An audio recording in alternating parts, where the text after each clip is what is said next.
Hey tout le monde, c'est Funfake et aujourd'hui on se retrouve dans une nouvelle vidéo où on va parler de cet ordinateur là. Alors qu'est-ce que c'est que cet ordinateur là? Donc c'est un IPC, donc IPC, une marque totalement inconnue de moi, voilà. Un IPC porte à PC, donc un PC portable, on l'a pu le remarquer, avec surtout un 486 SX, donc je m'y connais assez peu en processeur, en vieille technologie et tout, mais je sais que c'est un vieux processeur qui est arrivé avant les Pentium, et donc il existait plusieurs versions. La version MMX qui permettait en fait, c'était juste une extension qui permettait de lire d'autres formats de vidéo, il me semble, des choses comme ça. L'option SX qui était la moins chère, en fait. Et voilà. Alors, donc, je l'ai récupéré pendant mon stage, donc, enfin plutôt pendant un stage. Il est en assez mauvais état, vous pouvez voir le clavier est tout jaune. Mais ça, c'est pas grave. Alors, j'avais pas pu le tester juste avant. Pour la simple et bonne raison que, en fait, j'y avais pas pensé, mais derrière, on a marqué DC input, donc l'alimentation, soit 6 volts 3,5 ampères, soit 11 volts 2,3 ampères. Et je ne m'étais pas aperçu que, en fait, je pensais plutôt que c'était les deux tensions, en fait, en même temps. Et en fait, non. Du coup, j'étais un peu parti sur un truc bête. Alors, vous pouvez voir par ici qu'on a en fait l'emplacement pour batterie avec des étiquettes AMI BIOS, donc pour le BIOS, voilà. Donc AMI American Megatrends, voilà. Et on avait une grosse batterie que j'ai jetée parce que elle était HS totalement, elle avait coulé. Donc du coup, enfin j'ai jeté, je l'ai bien prise en photo, vous inquiétez pas, je sais très bien les références. Alors ça, ce genre de PC, ce que j'ai vu sur internet, c'est des PC qui sont en fait très très génériques, c'est-à-dire que on a une marque IPC, mais en fait cette marque, il y en a plein d'autres. En fait, il y a plein de PC portables qui sont comme ça avec ce modèle-là, mais qui ont une marque différente. En fait, voilà. Devant, on a un lecteur de disquette, en fait, donc un lecteur de disquette 3,5 pouces plutôt. Ici on a un emplacement en fait pour mettre une station d'accueil, et ici je vais cacher ça. On a donc des ports, donc printer, donc l'imprimante, com, VGA donc pour l'écran, keypad ça doit être pour un clavier, je sais pas, et l'alimentation donc ici, donc vous pouvez voir, donc on y déplie.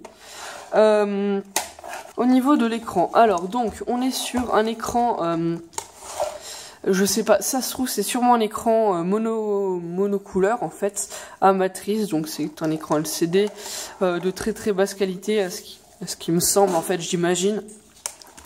Et sur le dessus on a différents trucs, donc comme les anciens PC on allume et on éteint comme ça, il n'y a pas comme dans Windows, menu démarrer et arrêter. On a l'icône qui est, enfin le symbole qui nous dit qu'il est allumé, l'autre qui est en train de faire des accès 10 parce qu'il y a un disque dur à l'intérieur. Le symbole de la batterie, bon là on n'en a pas. Verrouillage numérique pour les chiffres qui sont par ici. Caps Lock, donc la majuscule par ici. Et Scroll Lock, on en a parlé, enfin non, on n'en a pas parlé, mais c'est ici, arrêt défilé. C'était sûrement utilisé, enfin c'était utilisé dans MS-DOS en fait. J'ai oublié de montrer quelque chose. Ici on a un port d'extension en fait, mais qui sert à rien. Enfin, en fait c'est pour ajouter de la mémoire, à ce qui me semble en fait. C'est pour ajouter des barrettes de mémoire ou peut-être une carte extension. Voilà, du coup on a un cache. D'ailleurs, ce que je vois, on dirait comme une sortie SPDIF, vous savez, fibre optique audio, mais bon, je dis sûrement n'importe quoi. Ce qu'on va faire, c'est que j'ai récupéré un petit transformateur de Livebox 12 volts 2 ampères, il me semble. Donc c'est un peu plus que ce qu'il demande, mais j'imagine que ça va pas trop poser de problème. Ok, là on va éteindre ça, hop. On va y brancher derrière. Et donc pour l'instant on n'a rien. On va essayer d'allumer et on n'a pas de signal. Alors, donc oui, ce genre de PC, je sais pas du tout comment il marche. C'est-à-dire que c'est un peu une découverte. J'ai aussi des Mac Intosh portables et un Macintosh fixe SE que je vous parlerai sûrement dans une nouvelle vidéo. Donc, est-ce que je vois, on n'a pas du tout de réaction. C'est assez bizarre, parce que là on est bien alimenté, il n'y a pas de problème. Alors j'ai pas du tout d'alimentation 11 volts en 2,3 ampères et encore moins de 6 volts en 3,5. Malheureusement j'ai pas d'alimentation de labo en fait, donc je peux pas mettre les tensions que je veux. Donc c'est un peu compliqué en fait, parce que je vois on n'a pas de signe de vie. Ok, donc alors maintenant on va le démonter, enfin essayer de le démonter parce que c'est vite vu. C'est pas très simple on va dire. Hop. Donc on a plusieurs vis plutôt, des vis vers là. Je sais pas du tout comment on va y démonter, donc on va expérimenter. Donc qu'est-ce que je vois ici? Bon déjà on peut enlever ça, je vais vous le montrer, et ici on peut rajouter, on dirait une carte d'extension, je sais pas quoi. D'ailleurs ici on a la puce du BIOS par ici, voilà. Donc on va partir sur un ordinateur qui est totalement mort, non peut-être pas, mais je compterai sur vous dans les commentaires pour essayer on va dire, m'aiguiller, parce que je connais très peu les systèmes à base de processeurs d'avant 1999. C'est un domaine que je connais très peu, donc je compte sur vous pour m'en apprendre des choses.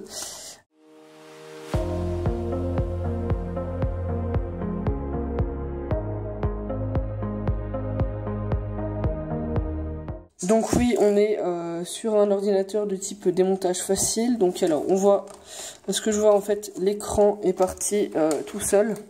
Ah oui, d'accord. On a tout enlevé, tout arraché d'un coup. Alors, est-ce que je vois, on peut surélever. On a des caches, des trucs qui maintiennent ça. Alors, comment ça se fait que je ne puisse pas y enlever? Enlever ça. Hop. Nickel. Alors donc ensuite, qu'est-ce qu'on a? On a des câbles. Oula, c'est fait un petit peu à la sauvage, c'est-à-dire qu'on a des bouts de scotch et tout pour attraper quelques trucs, on dirait. On va poser ça comme ça. Hop. Donc alors, peut-être des soudures à ressouder, je ne sais pas. Enfin des soudures, oui, des points de soudure. Alors donc, je vais mettre plus bas. Donc alors on va déjà commencer par enlever le clavier.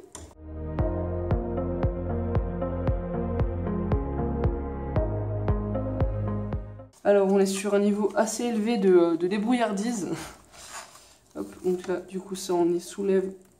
Hop. Si j'y arrive bien. Donc du coup ça on peut pas vraiment l'enlever. Donc alors vous voyez que c'était relié par un gros connecteur. Et on voit aussi des MOSFET qui sont plutôt rouillés. Hop, donc alors on va débrancher tout simplement ceci. Nickel, donc ça devait être pour l'écran, voilà. Ah oui non, ça c'est l'alimentation de l'écran j'imagine, plus le beeper je sais pas qu'est-ce qu'il fait là. Donc alors, à ce que je vois ça je peux pas y enlever, donc on va y laisser comme ça. On a le disque dur en fait, le disque dur qui est là, donc qui est un petit disque dur en fait au final, j'imagine plus gros, le lecteur disquette par ici. On a une puce, un clock, est-ce que vous voyez bien? Oui, effectivement, un clock Dallas, attendez, qu'est-ce que je vous dis? Ici, ça c'est pas un beeper, est-ce que je vois ou je sais pas, mais ça c'est un beeper.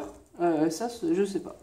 Ça m'a induit en erreur avec le trou, et ça c'est la clock en fait, la clock Dallas. Donc c'était extrêmement utilisé avant en fait dans les PC. On retrouve ça extrêmement souvent en fait dans les PC tout simplement, dans les vieux PC d'avant 2000. Ce sont des clocks très grosses par rapport en fait maintenant on a juste des quartz en fait qui donnent la date. Avant c'était pas tout à fait la même chose. Donc alors on va soulever ça, donc hop, ça se déboîte. Alors qu'est-ce que l'on a ici? Déjà un truc isolant, voilà, déjà c'est important à dire. Un truc isolant qui se mettait comme ça, oui. On a là oui, ça c'est de la bidouille, mais à 100%. Vous pouvez pas imaginer comment. On a effectivement des résistances qui sont soudées entre des pins. Vous pouvez vraiment pas imaginer le niveau de débrouillardise qu'il y a. On a aussi, et encore pire, on a des fils qui font tout le circuit. qui vont se brancher à différents endroits. Enfin, vraiment, c'est assez amateur, je trouve, par rapport au type de PC que c'était. C'est vraiment amateur. J'aurais pensé que c'était plus sérieux. Après, on était au début des ordinateurs, donc on peut pas trop juger. Alors, il faut éviter de casser ça. D'accord. Ah oui, d'accord, ok. C'était soudé comme ça. Non, attendez. What? Je ne comprends pas. En gros, on a... Bon, on va laisser ça comme ça, mais ouais, on a une nappe, d'accord, ok. Vous voyez ça? Ce petit chip de chez Acer. Oula, avec leur ancien logo. Mais ils étaient présents partout, eux, à ce que je vois. Hop, donc, on va retirer la nappe du disque dur. Non, du lecteur disquette. Hop, et la nappe du disque dur. Voilà. Nickel, donc là, et on n'a plus qu'à retirer cette nappe-là. Cet ordinateur est totalement de la bidouille absolue, c'est pour ça que c'est assez compliqué des fois de le démonter, en fait, finalement. On n'a pas d'autre vis, bon, bah, on peut y enlever, normalement. Effectivement, on peut y enlever, et en fait, le 486 est derrière. Il est dissimulé. Alors, voilà, donc il y avait... Waouh! Attention, je me suis mis de la pâte thermique plein les mains. Alors, donc on n'a pas d'autres rames. Les composants comme ça sont bien de chez Philips. À ce que je vois, oui, c'est ça. Philips, c'est bien ça. Ici, on a sûrement... J'aurais tendance à dire que c'est le 486 parce qu'il y a marqué 33 MHz dessus, mais je n'ai aucune certitude. Même si ça ne m'étonnerait pas vu comment il est refroidi par rapport à celui-là. Je sais pas du tout, vous me direz dans les commentaires. Encore une puce de chez Philips, en fait on en a de partout. Ça doit être des puces qui gèrent l'alimentation, ça m'étonnerait pas. Donc le petit port d'extension qu'on a vu tout à l'heure, par ici, voilà. Hop, alors, on a tout qui est lié en fait, effectivement. C'est le cas de le dire. C'est génial, je ne l'avais jamais démonté et écouté ce PC là. Les MacBook que je vous montrerai, eux je les ai déjà démontés pour voir les problèmes qu'ils avaient, mais celui-là non. Alors donc on peut déjà voir qu'on a une sorte de scotch métallique tout autour qui brille. On a une sorte de rack aussi, non pas un rack vis comme ça. Alors on est sur un disque dur de chez Conner. Alors je ne connais pas du tout cette marque. On n'a pas marqué en fait la capacité dessus. Donc bah pour le retrouver ça va être compliqué. À moins qu'il auto-détecte le truc. Ici on a en fait le connecteur qui est pas forcé mais en gros on a connecteur IDE il me semble. Il est plutôt lourd, franchement il est plutôt lourd comme disque dur. Et ici on a le lecteur disquette du coup qui s'enlève tout seul. Donc le lecteur disquette qui est lui aussi avec sa nappe séparée. Donc là on est sur un lecteur disquette de chez Citizen, Citizen qui consomme 5 volts. Vida 25B, je ne connais pas du tout ce que c'est.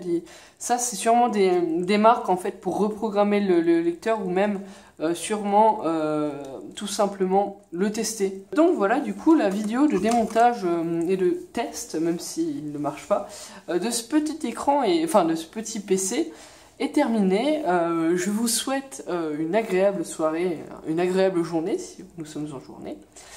Et donc je vous dis à la prochaine pour la suite en fait de cette vidéo un autre jour. Voilà. Allez, au revoir, bye bye.